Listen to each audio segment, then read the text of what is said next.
8वें अध्याय के 13वें श्लोक में गीता ज्ञानदाता ये ब्रह्म है, सरपुरुष, ये काल है, ज्योत निरंजन, 21 ब्रह्मांड का प्रभु, ब्रह्मा विष्णु महेश का पिता है, श्री कृष्ण जी के अंदर प्रवेश करके बोल रहा है। इसकी ये ऐसी अटपट करता है।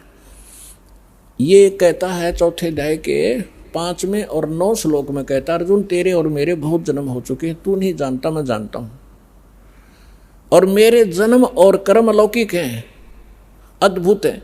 तो ये सामने नहीं आता, इसने कसम खा रखी है, प्रतिज्ञा कर रखी है, मैं कभी किसी को अपने ओरिजिनल रूप में दर्शन नहीं दूंगा।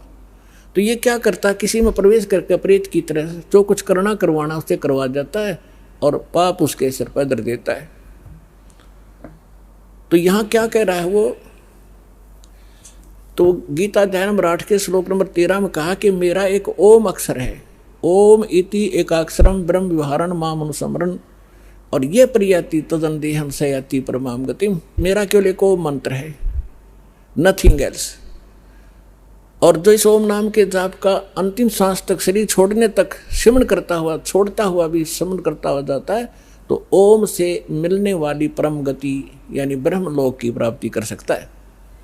गीता अध्याय नंबर 17 के श्लोक नंबर 23 में फिर इसने स्पष्ट कर दिया है कि उस सच्चिदानंद घन ब्रह्म की भक्ति का मुझे ज्ञान नहीं है, लेकिन सांकेतिक बताता हूं, वो 3 मंत्र का जाप है। ओम तत्सत इति निर्देश ब्रह्मण त्रिवेद समर्थ है। तो उसके पाने का ये 3 मंत्र का जाप है। तो यहां गरीबदास जी समझाना चाहते हैं, गीता और भागवत पढ़े न बुद्ध शब्द ठिकाने नु, ठिकाने माने जो सही मंत्र है।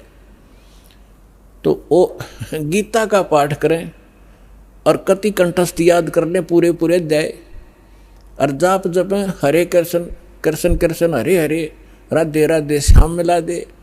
कोई बात हुई या? फिर गीता किस लिए पढ़ रहे हो तुम? तो यहाँ परमात्मा कहा करते थे, मोती मुक्ता दर्शत नाही, ये जग है सब अंदरे, दिखत के तनैन चश्म इनके फिरा मोतिया बंदरे। किसी को मोतिया बिंद का रोग हो जाए, आंखों में आंख बड़ी साफ दिखाई देती है, जैसे किसी ने बहुत घना दिखता होगा, उसको दिखता कुछ नहीं। तो ऐसे ही विद्वान थे, संस्कृत के सब ग्रंथों को कंठस्थ याद कर लेते थे, लेकिन उसमें लिखा क्या है, उसमें मार्गदर्शन क्या है, इनको कख भी पता नहीं था। इसलिए परमात्मा ने कहा है कि दिखत के तन्नैन चश्म, दिख विद्वान और इनका फिरा मोतिया बिंद्रे।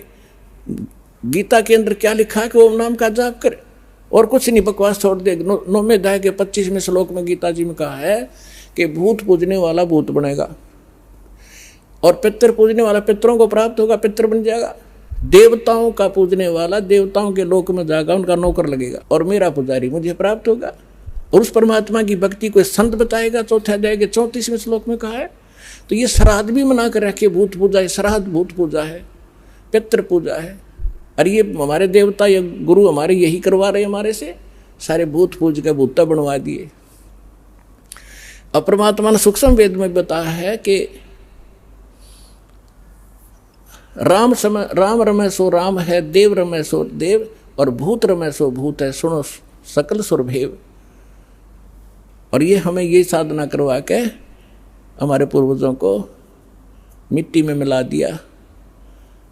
अब क्या बताना चाहते हैं कि गीता और भागवत पढ़े, न बुद्ध शब्द ठिकाने नु, और मन मथुरा दिल द्वारका नगरी, कहाँ फिर बरसाने नु। देख कांडले द्वार रखे हमारे से।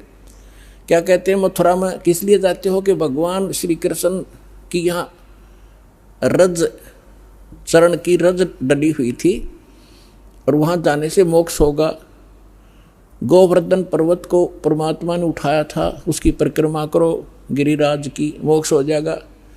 भले आदमियों, पहले तो ये सोचो कि गोवर्धन गिरिराज को किस लिए उठाया था श्री कृष्ण जी ने? वो श्री कृष्ण जी ने कहा था इन देवताओं की पूजा छोड़ दो, एक भगवान की भक्ति करो, जैसा श्री कृष्ण जी को ज्ञान था। और फिर इवन देवताओं के राजा इंद्र की भक्ति भी बंद करवा दी, उसकी कढ़ाई कराया करते हुआ बंद करवा दी। इंद्र को क्रोध हुआ, ब्रज को डबोना चाहा, तब परमात्मा को याद करके, क्योंकि रामकृष्ण सतगुरु शहजादे कबीर भगवान के बच्चे हैं ये भी, और हमसे ज़्यादा शक्तिशाली हैं, बड़े भक्ति युक्त से, तभी तो उच्च पद को प्राप्त हैं। तो परमात्मा इनकी भी मदद करता जब ये हृदय से पुकारते हैं। और परमात्मा यही चाहते हैं कि ये जो आन उपासना हटे। तो श्री कृष्ण जी ने वो इसलिए गिरिराज उठाया था कि आन उपासना देवी देवताओं की भक्ति बंद कर दो।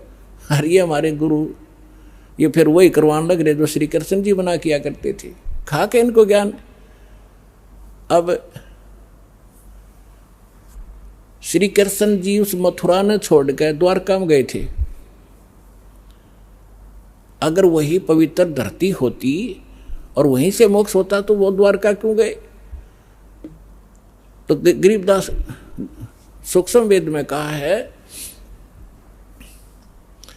कि भूमि भरोसे डूब है और कल्पत है त्यों देव।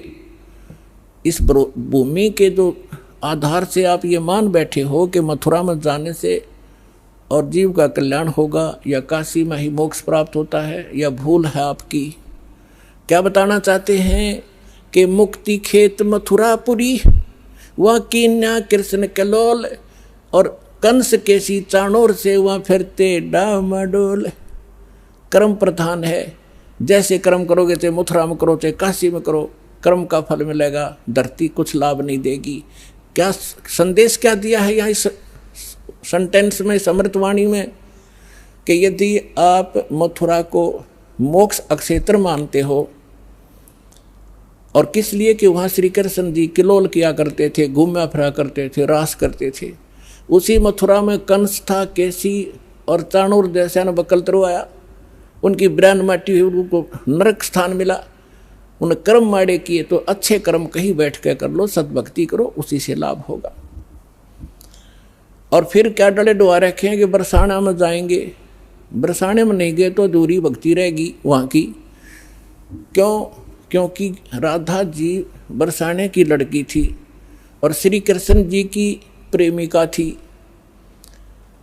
अब वहाँ के लोग, जो बरसाना के लोग इतने भ्रमित हैं, वो क्या कहते हैं, एक दूसरे को राम राम भी नहीं बोलते। वो क्या कहते हैं, जैसे सुबह सुबह या कभी भी मिलते हैं आपस में, हम कोई राम राम कहता, कोई सत्साई बोलते हैं, तो वो कहते हैं राधे राधे। तो सामने वाला कहेगा अखा बेटा राधे राधे, और राम भी भूल गए, और राधे उस काम की लड़की ने पूजन लाग गए। देख कहाँ डले डुबा दिए, राधे राधे श्याम मिला दे।